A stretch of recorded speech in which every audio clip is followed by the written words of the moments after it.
Soy una verga. Es el chico. ¿Qué tal? ¿Cómo están? Bienvenidos a Por Algo Se Empieza. Soy Alfredo Sendejas. En este día vamos a entrevistar como primeros dos capítulos. Primero me entrevistaron a mí, ahora vamos a entrevistar al gran Pepe. Fue muy curioso la manera en la que nos conocimos, Pepe. Bienvenido aquí con...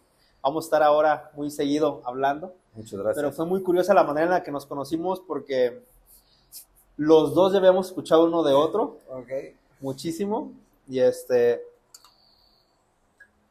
recuerdo que estábamos ahí en un hotel de Cancún. ¿De Cancún? Ajá, Ajá. cuando Trabajando. coincidimos y por primera vez nos vimos las caras, ¿no? Tú estabas con temas de mucha gente que estabas coachando Sí, por dándole mentorías, mentorías. y todo este tipo de terapias, programación neurolingüística. Programación, etcétera, y yo estaba en otro evento haciendo que esos programados hicieran bien su trabajo. ¿No? Escucha raro, pero Sí, ese era más o menos. Entonces, cuéntanos primero quién eres, qué vienes a hacer aquí, qué quieres hacer. Híjole, yo soy una criatura cualquiera, la cual, si algo me ha gustado de lo que he aprendido en la vida es a respetar esos procesos, a tener esa conciencia. Si yo lo busco con mis procesos, me di cuenta que eso me llevaba a dedicarme a lo que hago ahorita. En esta parte, pues yo empecé primero en finanzas. De hecho, tengo un despacho de seguros, el cual ahorita está funcionando. Y ahí fue como mi primer etapa de conocimiento en desarrollo humano. Okay. Entonces, pues en los seguros traes mucho este esquema de automotivación, autoconocimiento, te llevan a trabajar temas empresariales, y era como la combinación finanzas-psicología, ¿no? Y ventas de intangibles. Okay. Entonces, ahí fue cuando incursiono. Sí, pero fíjate que he sido privilegiado en esta hiperactividad tener mentores hiperactivos. Entonces yo conocí a un personaje que a lo mejor van a escuchar en muchas charlas, y él me dice en una frase, cuando yo le digo, güey, quiero aprender lo que tú haces, ¿no? Yo llevaba un mes estudiando el tema de los seguros y no había tenido ni una venta. Y este güey en un mes vendió 1.5 millones. Entonces yo dije, este cabrón algo hace, ¿no? O sea, entiendo que no hay un hilo negro, pero sí sé que hay una experiencia en la venta y hay un ritual para hacer una venta. Entonces yo llegué, como soy de preguntón y de que me gusta el conocimiento, pues le dije, oye, güey, yo quiero aprender lo que tú haces.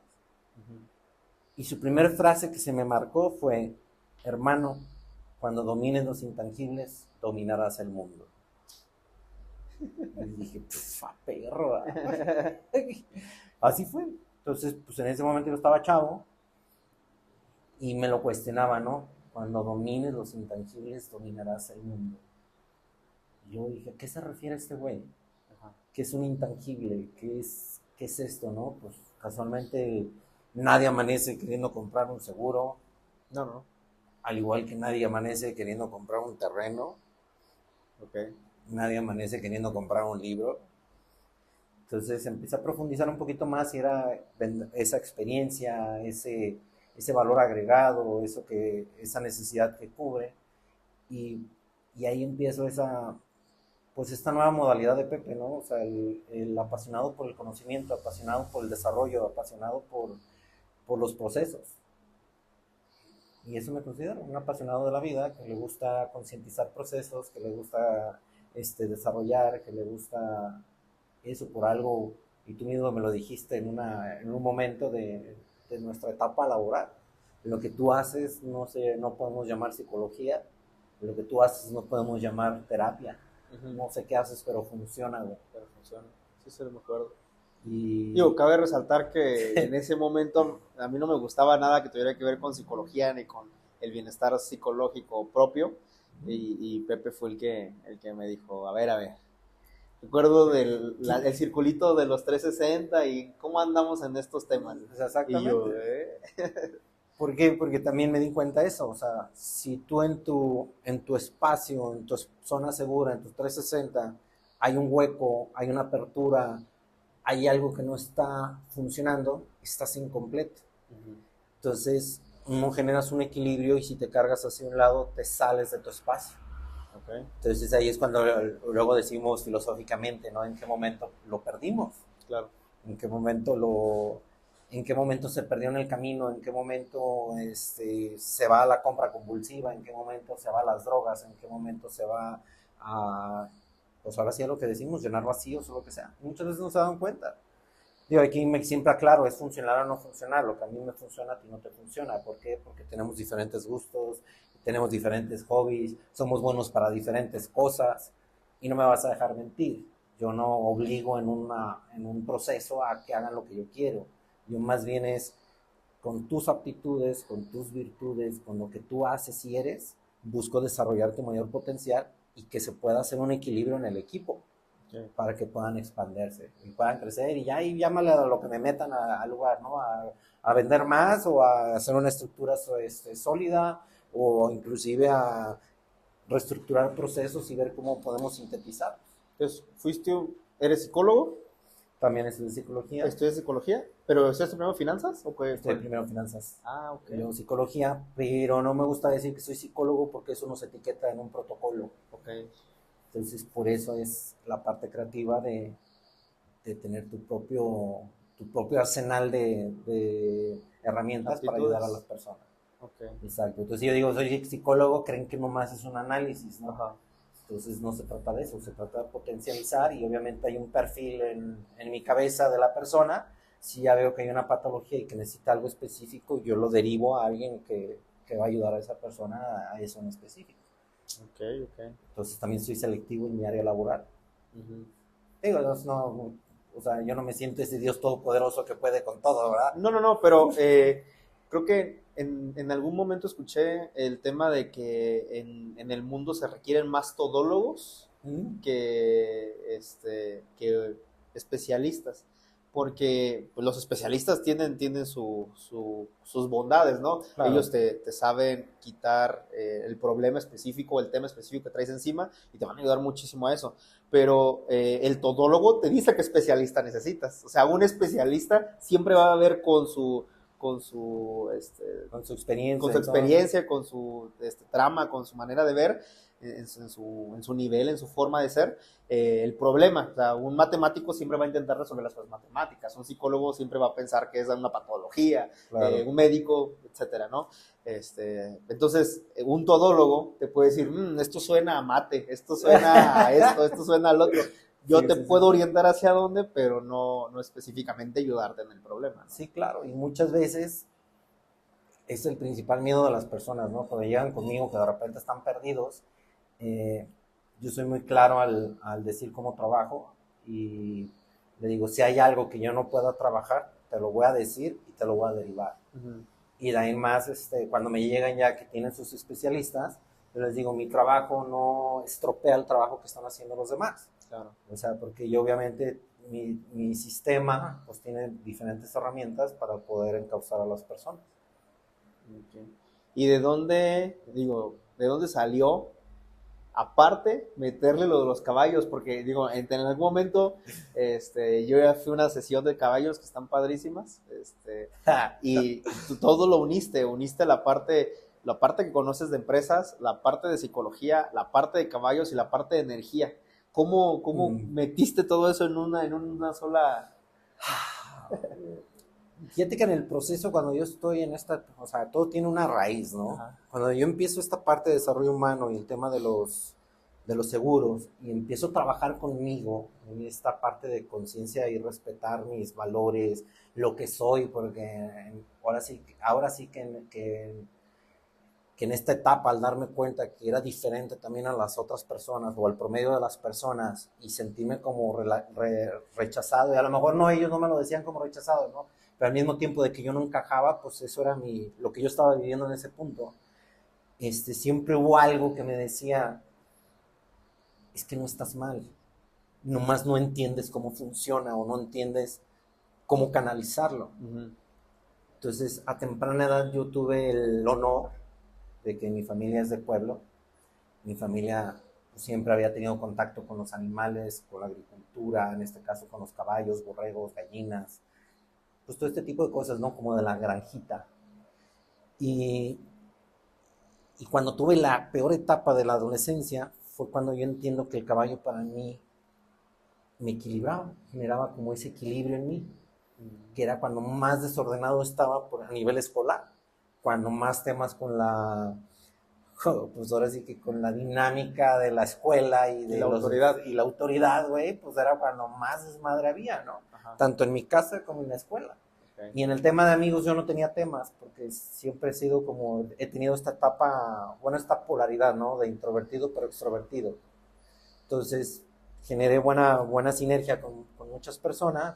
Obviamente había de todo en la vida del Señor, o sea, había quienes me hacían estar por el mal camino, había quienes me hacían estar en ese equilibrio del buen camino, de lo que llevaba en esa edad estar en el buen camino, y el caballo a mí lo que me ayudó fue a canalizar. Okay. ¿De qué me di cuenta? De que cuando yo montaba, porque yo empecé en la charrería desde los 13, 14 años, el caballo conectaba con mi estado de ánimo. Okay. Pues yo llegaba de la escuela hasta la madre, y espero que no borren eso, llegaba hasta la madre, y de repente con el caballo que me tocaba entrenar, X suerte de la charrería, estaba ansioso, estaba desesperado, y peleábamos. Entonces en mi proceso, en esta parte de conciencia, pues cuando yo empezaba a ver que los primeros 15 minutos peleaba con el caballo, yo me iba a caminar. Era un lienzo charro, el cual tenía, creo que eran como 80 caballerizas, me iba a caminar entre las caballerizas, así me daba como un refresh mental, regresaba y cuando ya me sentía tranquilo me subía al caballo y el caballo se transformaba. Entonces yo me quedaba así como que, qué curioso, ¿no? O sea, cómo ya no sabía si era la caminata o el hecho de salirme del espacio, digo, porque ahí no lo entendía, pero el hecho de yo hacer un cambio en esa situación me llevaba a que el caballo estuviera tranquilo. Okay. Ya cuando en esa etapa, digamos, se afianza de que los caballos había algo más fuerte, empieza a ver esta información de la equinoterapia, que es trabajar a los caballos en la parte física, trabajar a los niños en la parte física y en la parte patológica, como lo que empieza a escucharse aquí en México. Pero yo me acuerdo un día que fallece una persona muy cercana a mí, que llego como todos aquellos martes y jueves, no me acuerdo, creo que era martes, a entrenar. Y estaba mi caballo, un caballo con el cual yo había generado una conexión, porque de 50 caballos fue el que escogí. Y ha sido de los mejores caballos que he tenido a nivel charrería. Entonces cuando llego y me siento, pues yo me siento en su comedero, yo me sentía triste. Y el caballo me empieza a observar. Y de repente se me empieza a acercar con una cautela y una tranquilidad, hasta que el caballo llega y se me acuesta aquí en el hombro. Y en ese momento no me preguntes de dónde viene, pero creo que si viviste una experiencia de caballos puedes entender qué es lo que sucede y qué son esos botones que toca. Cuando me toca el caballo, empiezo a llorar. Claro. Pero a llorar, y en eso primero fue como ¿qué carajos está pasando? Pero sentí tan bonito que el caballo haya entendido que yo necesitaba en ese momento específico ese abrazo. Y lo digo así entre comillas porque hasta después entendí que era la manera de cómo abrazar a un caballo, ¿no? Digo, de modo que llegue y te abrazas y te mata, cabrón. Pero en ese momento, en ese lenguaje, o sea, a mí se me quedó muy marcado. Entonces ahí sí dije, el caballo tiene algo y necesito entender qué. Y como ansioso me puse a buscar en esa etapa, pero no lo encontraba. Entonces, ¿qué pasa? Pues yo empiezo a trabajar en una constructora, la escuela, constructora, empiezo a avanzar, empiezo a charrear más, empecé a bajar todas mis ansiedades y todos los miedos a través del caballo, y el caballo me mantiene en un equilibrio mágico. El caballo me enseñó a tener este hiperfoco, a esa concentración máxima. Y se empezó a pasar algo bien curioso, porque me daba cuenta que ya había como esa conexión profunda, que inclusive hasta mi energía o mi persona ayudaba a los caballos a transformarse. Cuando un caballo era así como muy brioso, conmigo se calmaba.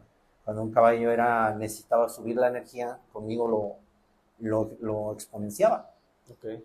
Entonces, viene el tema de los seguros, viene el desarrollo, y pasa una situación en mi familia, la cual fue ahí la que me abrió toda esta ventana de desarrollo humano.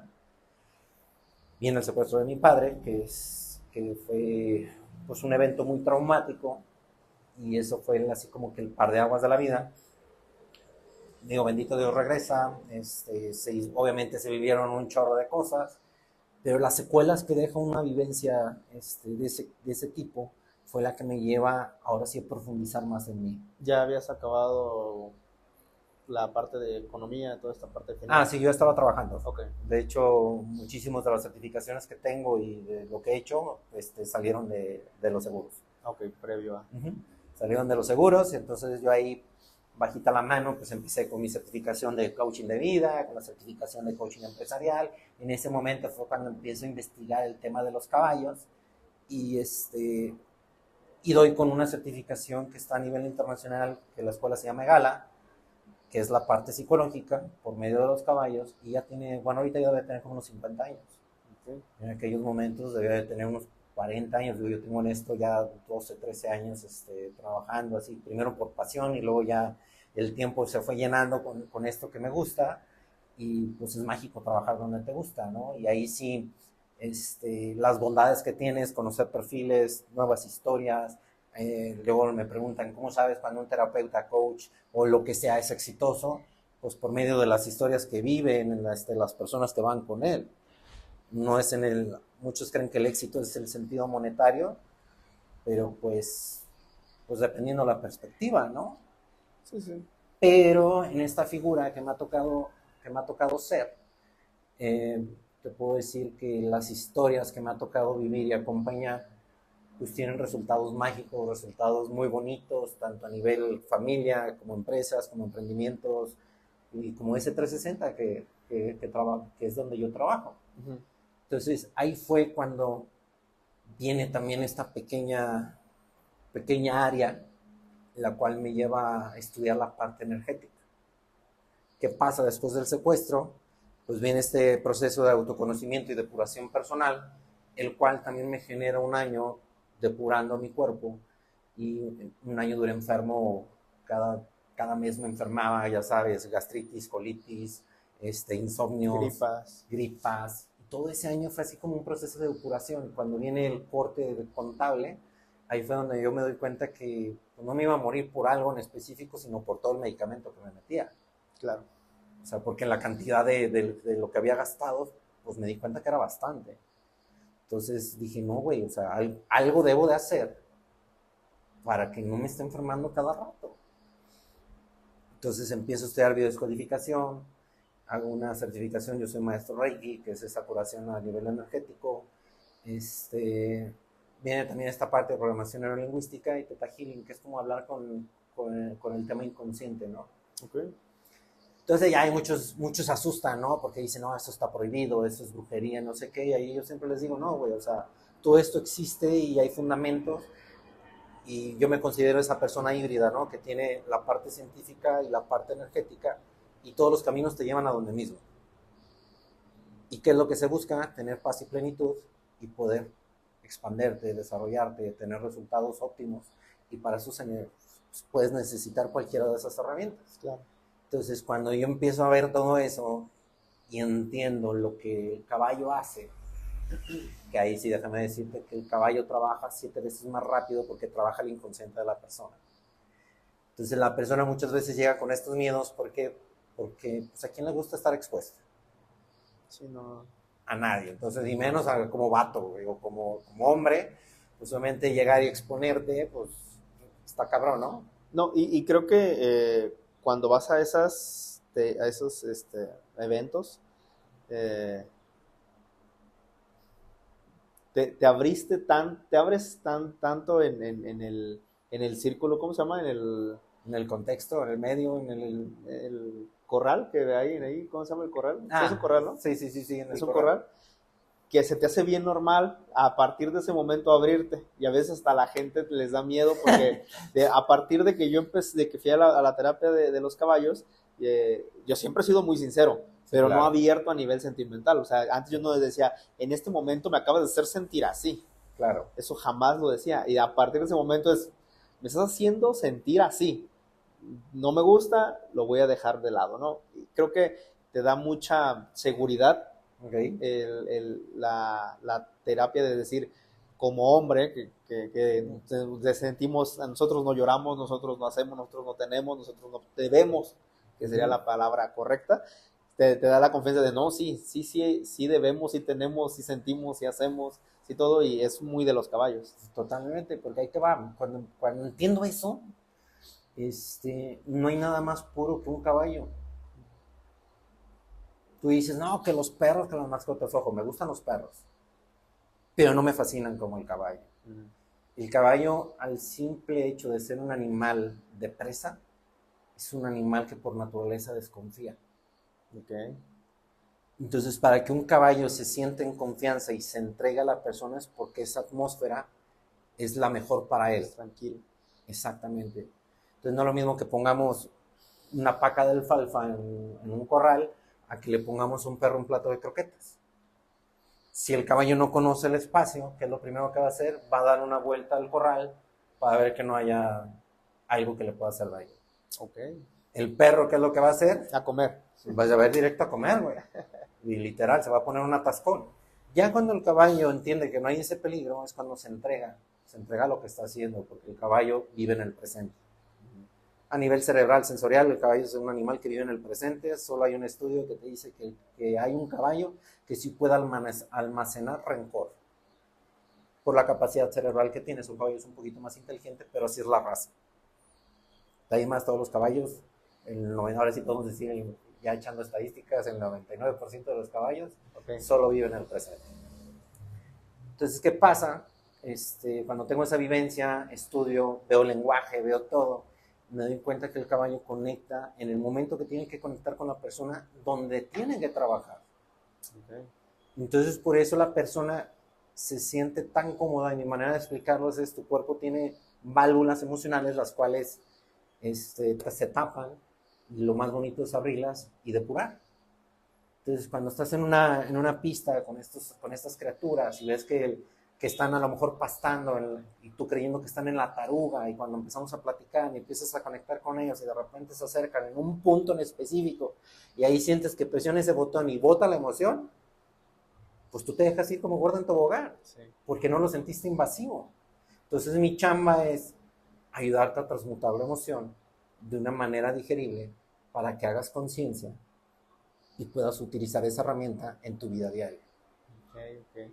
Entonces, por eso, como lo dices, ¿no? A partir de ese día tuve ese par de aguas de que entendí cómo me sentía y ya podía poner un límite. Me estás haciendo sentir de esta manera en lugar de ir por la vida como siendo esa roca, ¿no? Ese escudo que todo el mundo ponemos. Ese caparazón, esa coraza. Entonces es por eso que el caballo tiene tan bonitos resultados. Ahora, ¿qué hice? O siendo este híbrido, dije, güey, pues a mí lo que más me apasiona es trabajar al ser, el individuo, ¿no? Que ese individuo encuentre esas herramientas para que haga esa expansión.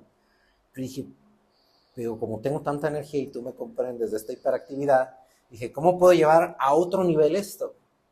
Entonces ahí es cuando inventé mi propia metodología en la cual a las empresas podemos lograr resultados más profundos, más duraderos y más expansivos, trabajando a niveles gerenciales y directivos. Okay. Y ahí es donde yo hago esa fusión. Les digo, obviamente no le explico al CEO qué es exactamente lo que trabajo, porque tengo esta área muy bien delimitada en el tema de privacidad y acuerdo de privacidad con la persona y este juramento que tenemos como terapeuta. Pero al momento que expando a esa persona y la meto en un contexto y elevo su contexto, pues obviamente empiezan a tener resultados mágicos, entre comillas, y empiezan a ser más rápidos. Tengo un caso de una empresa transnacional, en la cual un gerente lo suben a una dirección que era totalmente diferente a lo que se dedicaba la gerencia a la dirección. Entonces, la expectativa era muy alta y la presión era 2 veces más alta. ¿Por qué? Porque en el plan de carrera de la empresa, que es una de las empresas que más reconozco, no me gustaría decir nombre, pero es una de las empresas que más reconozco por el plan de carrera que tiene y por la estructura que tiene y ese nivel organizacional, que pues hay un standing de gerencias. Entonces en ese standing, pues ahí deciden quién va a brincar, y él era ahora sí que el nominado. El bueno. Y se lo preguntaron y el personaje acepta. Okay. Entonces cuando me llega y veo dónde estaba parado, pues yo me emocioné, porque vivo el éxito a través de las personas. Claro. Entonces dije, internamente me dije, este tiro está bien perro. Y había trabajado otras áreas, ha sido como el quinto proyecto que me invita a pertenecer a esta empresa. Entonces pues empecé a trabajarlo. Le hice un programa, el cual son 5 sesiones de seguimiento. Y lo curioso es que la expectativa es que en año y medio tuviera un resultado y el personaje en 8 meses lo tuvo. Okay. Eso sí, yo tengo de reconocer que él ya traía una de las, pues, ¿qué te puedo decir? De las características más importantes que necesitan en la vida, como lo es la disciplina. La disciplina él ya la tenía muy desarrollada, ahí solo fue ayudarlo a empezar a meter ese tipo de disciplina para empezar a aprovechar el tiempo de una manera más asertiva y que él pudiera tomar esas herramientas de lo que le faltaba que no sabía en su experiencia. Entonces, cuando yo empiezo a ver eso y me doy cuenta del poder que tienen los caballos para las empresas, pues hice esa fusión. Entonces, para las personas también se les hace muy bonito. ¿Por qué? Porque no saben de dónde vienen muchas veces esos resultados, no saben de dónde viene ese nivel de tranquilidad en toma de decisiones, no saben de dónde viene, pero pero saben que a partir de ahí hay un par de aguas.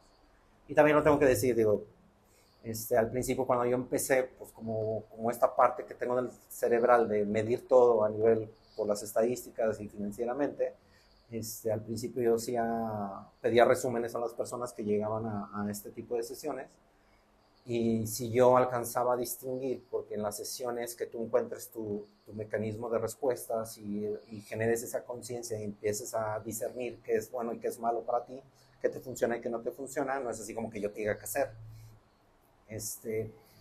Si yo alcanzaba a distinguir 4 o 5 cosas que trabajaba la persona, las personas me ponían en su resumen de 7 a 9 cosas.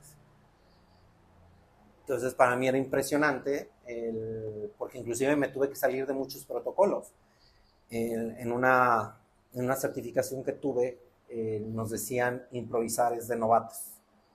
Okay. Entonces nos hacían regresar al cuadrito. Y yo estaba haciendo un cortocircuito cuando trabajaba con caballos. Hacía cortocircuito. Y decía, no, algo pasa, algo no estoy conectando, no entendía de dónde venía. Hasta que en una sesión para mí brota esta frase, improvisar es de novatos. Y en eso expando mi mente y escucho la frase.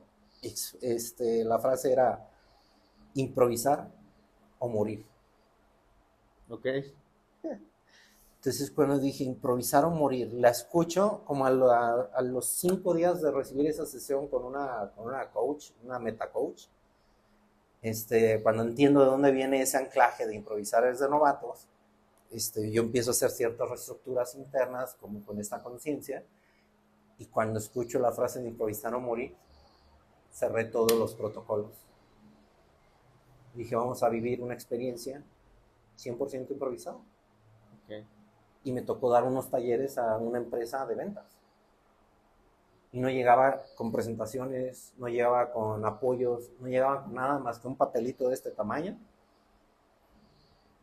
que hacía 10 minutos antes de entrar. Ah, perfecto. Entonces me empecé a dar cuenta que el improvisar era muy importante porque conectabas con el lugar. Sí, claro, no sigues el camino del que se te pide, sino que vas adaptando al tipo de persona, porque las ventas o IT o cualquiera son muy diferentes el tipo de perfiles. Exactamente. Entonces, ¿qué pasaba con el caballo? Si yo me metía al protocolo, hacía cortocircuito, porque el caballo no hacía lo que yo quería. ¿Tú crees que el caballo se comportara de algo para poderle demostrar algo a la persona? Exacto. Y entonces ahí fue al revés. Entonces dije, no, el caballo es la herramienta más importante que tengo, que conozco, que he vivido, porque también me tocó trabajar un duelo que tenía desde los 6 años que no había cerrado cuando yo me certifico con los caballos. Y fue hermoso trabajarlo porque me llegó así de la nada y como esa sensación que te llega, güey. Y ahí estaba chi, pero por dentro era una felicidad de que, güey, esto está chingón. Ajá. Entonces, cuando yo hago ese ajuste, me empieza a expandir la chamba. Okay. Y en ese momento se hace como ese efecto magnético. Dejo el caballo ser, me pedían un tema y ahora sí, tenía un mar de probabilidades de cómo llegar a ese tema. Entonces, inclusive cuando con esta hiperactividad y en esta parte del estar sintiendo lo que van necesitando las personas y el caballo usándolo de herramientas, pues obviamente empieza a fluir más, empieza a ser como una improvisación más equilibrada con lo que muestra el caballo y empieza a tener resultados mucho más rápidos y más armoniosos.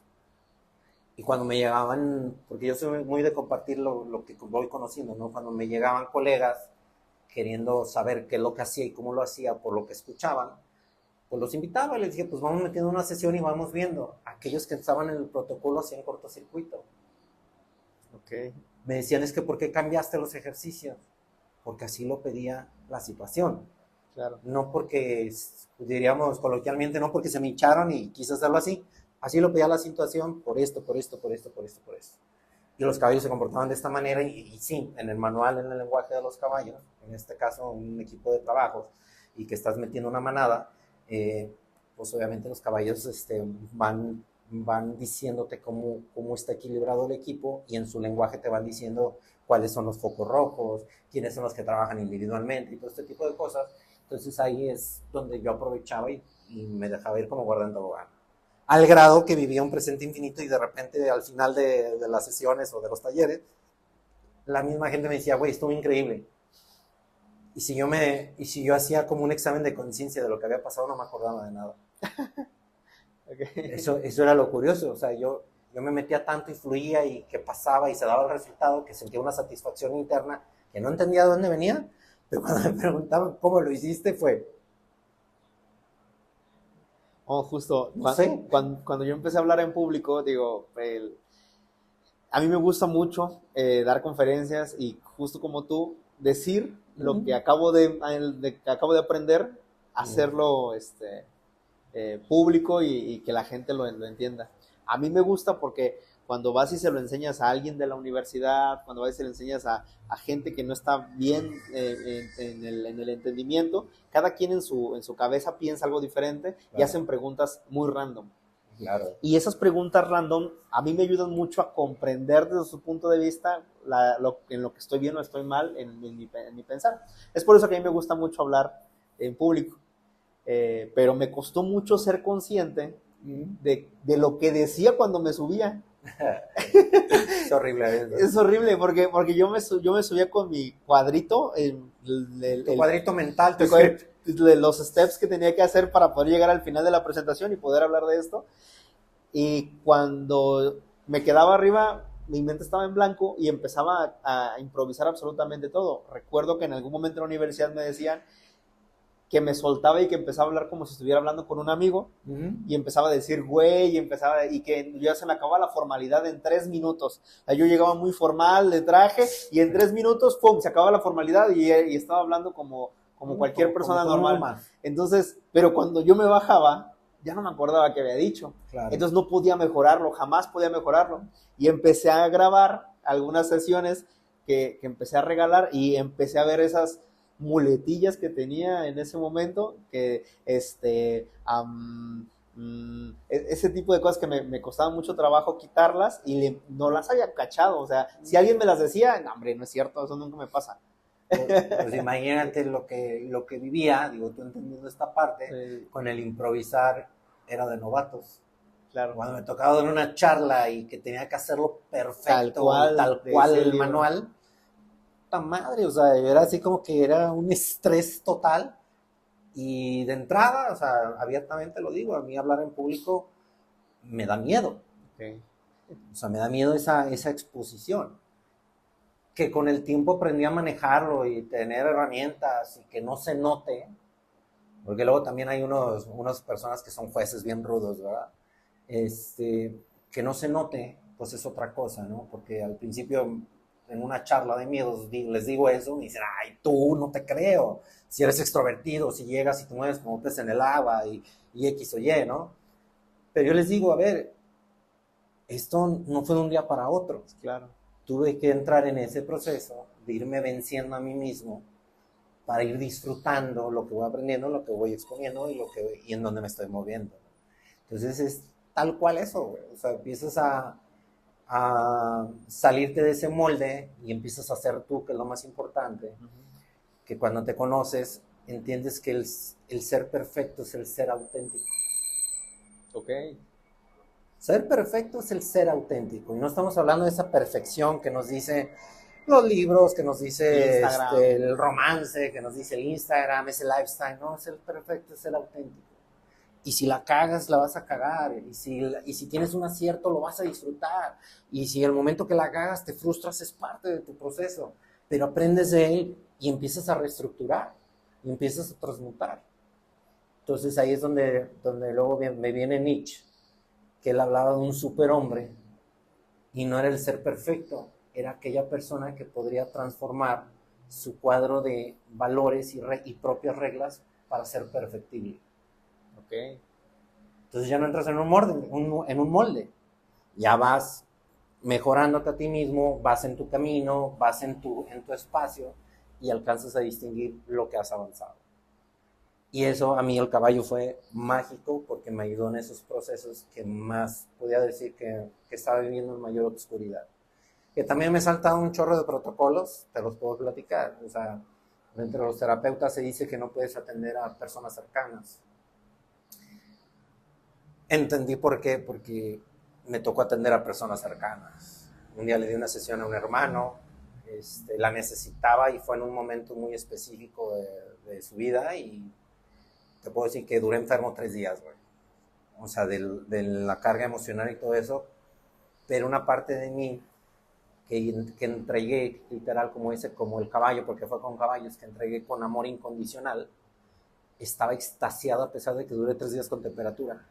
Extasiada por el regalo tan bonito que fue darle esa sesión a mi hermano.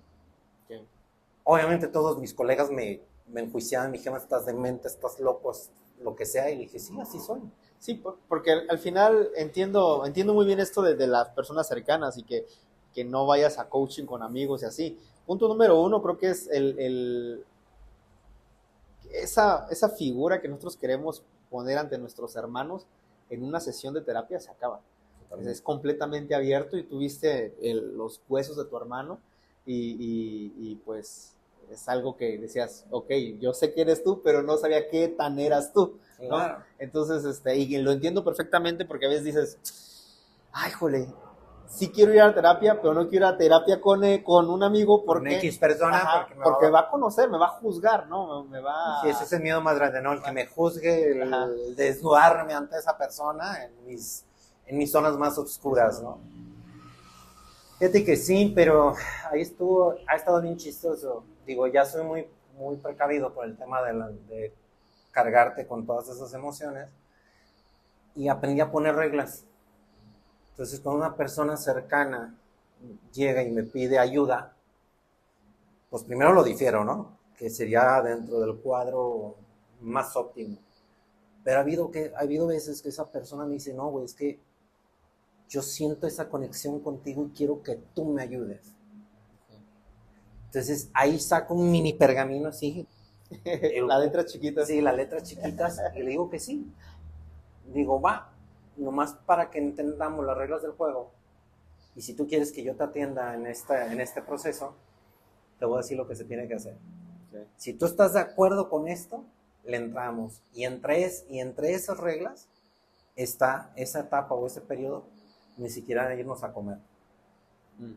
Fíjate lo rudo que me pongo, ¿no? Pero ¿para qué lo hago? También para que la persona entienda que vamos a separar, porque hay personas que les cuesta más trabajo separar esa línea delgada, que vamos a separar lo que es la figura del terapeuta con la figura del ser humano, de la amistad o de lo que eres. No, y que tengan un espacio seguro para poderse comunicar. Exactamente, entonces ahí es así como entrar a una atmósfera más en armonía.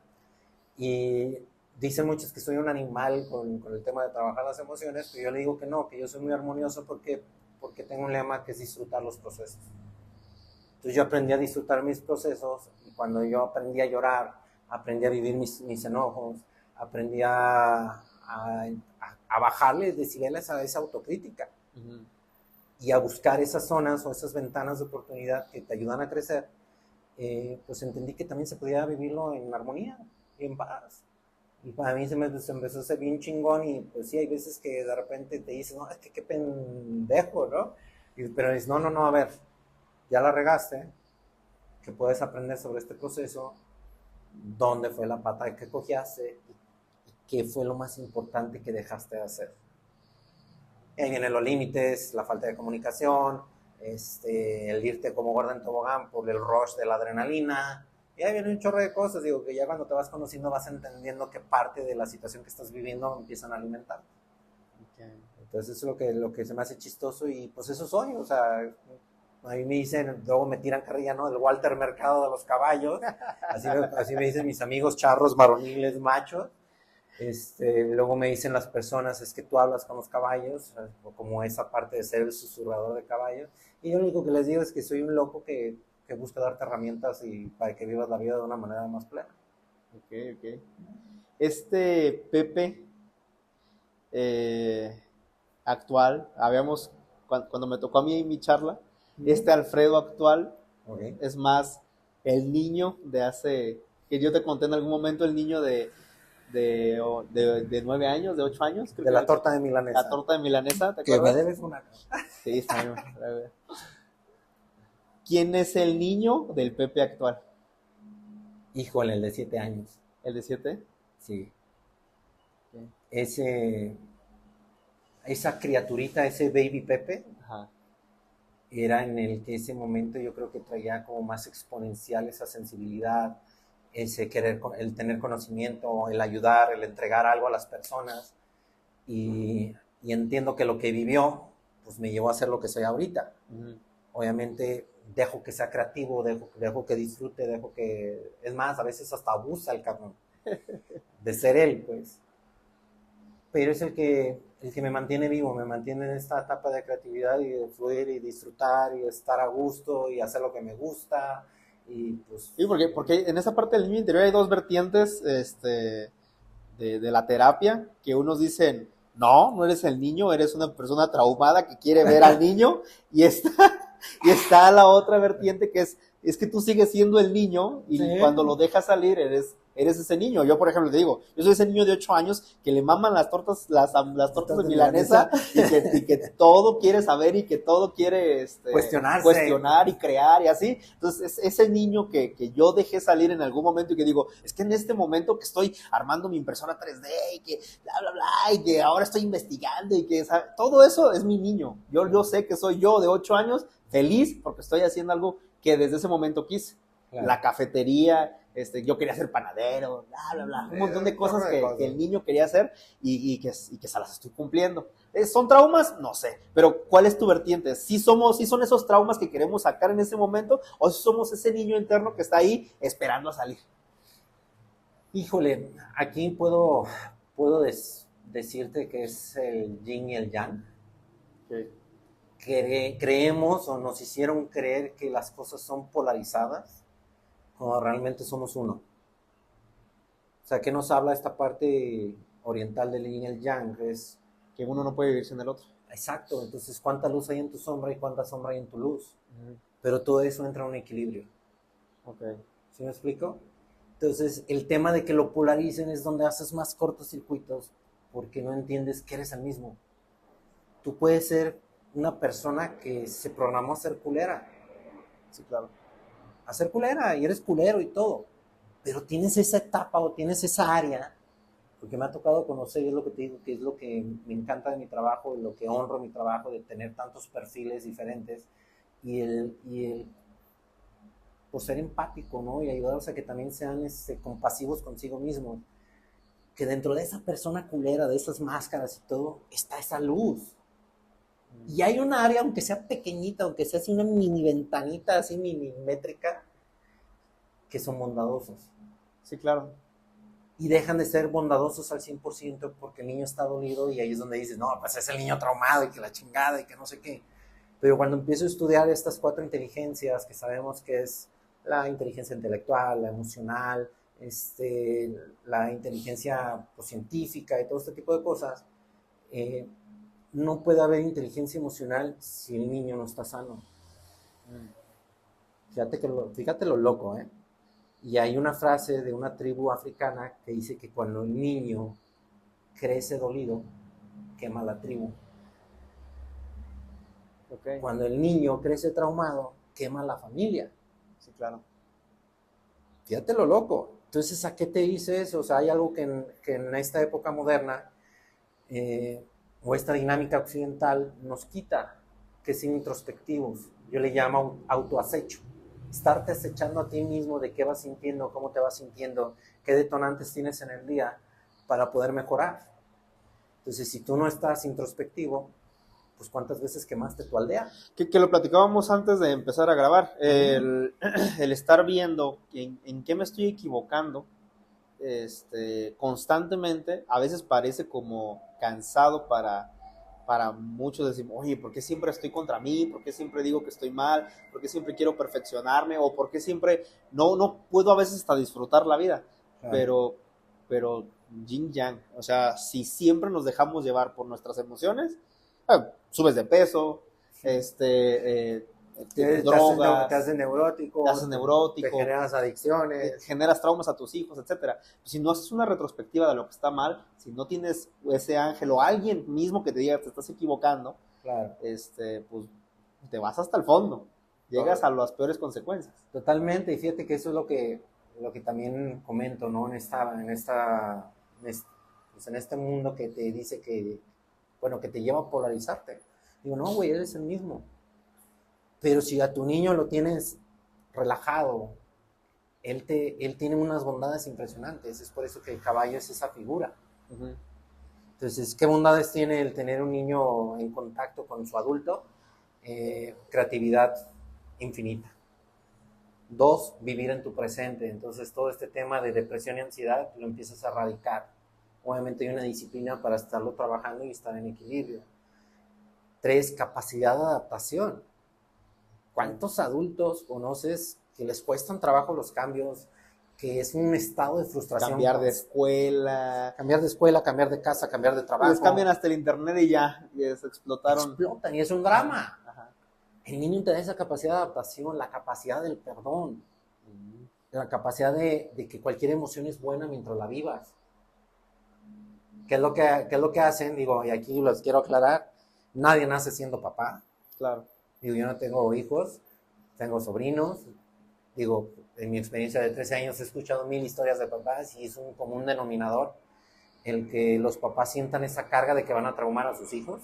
Claro. Y luego les digo esta broma de que, señores, el papá está creado para traumar a sus hijos. Punto. Quítate ese estigma, güey. O sea, el papá está creado para traumar a sus hijos. Okay. ¿Por qué?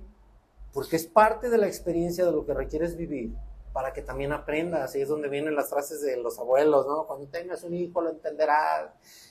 Tú hasta que tengas un hijo vas a comprenderme y todo ese tipo de cosas. Y es muy cierto, justo ahorita que acaba de pasar el Día del Padre, fíjate que yo me acordé mucho de esa frase de que cuando seas papá lo vas a entender, porque cuando me quedé sin trabajo, entendí el estrés que vivió mi papá cuando él en algún momento se quedó sin chamba, ¿no? Antes de ahorita, pues ya que ahorita que tuve con esta época, él ahorita pues ya tiene más fuentes de ingreso, pero en ese momento tenía una fuente de ingreso que era el trabajo, ¿no? Entonces dices, pues ¿por qué se estresó? Pues que busco otro trabajo. Pues, dices cuando no entiendes que eres papá, pero cuando eres papá, creo que lo vamos a entender lo que lo somos, los necesitamos que la parte de la familia esté cómoda. Si tus hijos tienen que comer, tienen dónde dormir, tienen dónde estar, no se mojan, están cómodos, todo el mundo se puede ir al carajo si ellos están bien. Okay. Cuando ese tú sentido sientes del hombre de protección. Del hombre de la protección. Entonces, el tema de que mi papá perdió su trabajo y luego perdí yo el mío, me recordé toda esa parte del estrés que yo veía que estaba pasando y no entendía el por qué, ¿no? No entendía cuál era el afán de estarse estresando, al final nada más consigues tu trabajo y ya. Pero como papá, al momento de que tú no puedes proveer esta parte fundamental a tus hijos, sí, esa seguridad, pues, entras en un caos que olvidas todo lo demás, o sea, olvidas si tus hijos están bien, olvidas si tus hijos, psicológicamente me refiero, están bien, te necesitan, no, tú lo que necesitas primero que nada, la verdad que es la parte de trauma, lo que necesitas como papá, antes de las traumas, antes de todo, necesitas que tengan que comer, que vestir, que hacer, dónde estar, dónde estudiar, vivir. Y luego, como papá, dices, bueno, ya está cubierto eso, déjame ahora. Lo que quería llegar era no traumarlos tanto. Como papá, ¿no? Sí, claro, pero es bien curioso. Entonces, es bien curioso porque también se lo explico, ¿no? O sea, nuestros papás vienen de cierta década, entonces cada década se va marcando algo más. Okay. Entonces, agraciadamente, digo, nuestra década, que son los 30, estamos en los 30, ya tenemos ese poder de la información. Entonces la información es poder, pues. O sea, ya tenemos más herramientas y más recursos y a partir de nosotros se abre esta nueva dinámica de entendernos, de liberarnos, de sanar, que no tenían nuestros papás. Tú pones a una persona de 60 años a que quiera sanar algo, te va a decir que no lo necesita y que el psicólogo es de locos.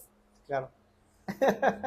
Pon a los de nuestra edad y ya cuando entendemos cómo está la dinámica, decimos, ¡puta madre! Necesito ir con un psicólogo, un tanatólogo, y tenemos chingos de criaturas en la vida del Señor que se dedican a esta parte de la salud emocional, salud psicológica, como la quieras llamar. Entonces, a mí me dicen que soy como un alquimista porque transformo todas esas situaciones y las llevo a algo que funciona. Okay. Y me gusta que lo digan de esa manera, así como más digerible, ¿no? Porque luego muchas veces me preguntan, ¿y tú a qué te dedicas? Y yo les digo, a la danza de los caballos. Porque luego me dicen, vengo a que me leas los caballos. Que me leas los caballos. Entonces yo les digo, no es una lectura como tal, güey. Pero pues eso, o sea, mi vida y mi proceso, eso me llevó. Okay. A pues estar estudiándome, ser introspectivo, empezarme con mi hiperactividad a conocer diferentes rubros de negocio, diferentes tipos de terapia, diferentes dinámicas, y pues ahí es donde me meto, güey. Aunque parezca desorden, el TDAH siempre lleva la zanahoria más allá y vas a ver que no es desorden, es algo que tiene una lógica, o que al final nosotros hacemos que encuadre en una lógica, ¿no? Exactamente, no te vas a reír, ¿no? Cuando trabajo con muchas personas, siempre llevo una libreta. Okay. Y cuando hay grilla en esas empresas, un día pues, tuve que poner un 4 para saber quién estaba moviendo muy turbiamente por abajito. Sí, abajito las cosas, y se dieron cuenta que yo tenía todos los expedientes de las personas en mi libreta. ¿Cómo te explico que me robaron la libreta? Pero el TDA tiene una ventaja. Nuestros apuntes, nomás nosotros los entendemos. Nosotros nos entendemos. Entonces, en 2 hojas tenía el resumen de 125 personas. Entonces, claro que vieron todos los geoliolíficos y no entendieron nada y la libreta la dejaron en otra oficina. Tirada para que nadie supiera. Exactamente. Pero también el TDA tiene ese almacenaje de cosas importantes. Sí supe quién fue. Órale. Sí supe quién fue y ya después entendí para qué lo había hecho. Ok. Entonces, eso es lo que soy, espero que comprendan eso. Vamos a cortarlo en este momento, vamos a continuar platicando en algún momento más de toda esta parte de TDA, de la parte de la terapia, entre otras cosas, y pues gracias, Pepe, por compartirnos unos minutos muy buenos, la verdad es de que estuvo muy interesante y pues gracias a todos, nos vemos en el siguiente video. Bye.